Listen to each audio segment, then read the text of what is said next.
Subscribe कीजिए ई Hindi Urdu channel को और प्रेस कीजिए इस बेल आइकन को हमारे टेक वीडियोस सबसे पहले देखने के लिए। हेलो दोस्तों, ई हिंदी उर्दू चैनल में आप सभी का स्वागत है। दोस्तों, आज के इस वीडियो में मैं आपको बताने वाला हूँ आपकी विंडोज़ 10 पीसी में टास्क बार में अगर आपको इस तरह के विजेट इंटरेस्ट आपको देखने को मिल रहा है नोटिफिकेशन आपके टास्क बार में, तो इसको कैसे डिसेबल करते हैं इस वीडियो में मैं आपको बताने वाला हूँ।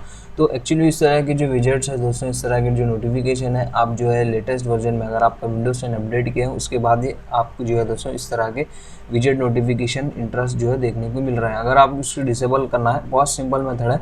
जस्ट आप अपने टास्क बार पर राइट क्लिक कीजिए और यहाँ पे आपको जो है दोस्तों ऑप्शन मिल जाएगा न्यूज़ एंड विजेट का। तो जस्ट उसको एक्सटेंड कीजिए और यहाँ पे आपको बहुत सारे ऑप्शन मिल जाएंगे और भी इसको कस्टमाइज़ करने के लिए। अगर आप इसको जो है दोस्तों टर्न ऑफ करना है तो जस्ट यहाँ पे आपको टर्न ऑफ का ऑप्शन मिल जाएगा। जस्ट वो ऑप्शन आप सेलेक्ट कीजिए। आपका जो टास्क बार में जो भी विजेट नोटिफिकेशन आपको मिल रहे थे वो अभी जो है डिसेबल हो जाएंगे। तो इस सिंपल से मेथड से आप उसको जो है डिसेबल कर सकते हैं। तो बस दोस्तों, ज़्यादा कुछ है नहीं इस वीडियो में बताने के लिए। इजी सा शॉर्ट सा सिंपल सा वीडियो है। वीडियो पसंद आ गई हो तो दोस्तों लाइक कीजिए, शेयर कीजिए और हमारे चैनल को सब्सक्राइब करना ना भूलें। मिलते हैं दोस्तों इसी तरह के और भी इंटरेस्टिंग वीडियोस के साथ। Thank you very much.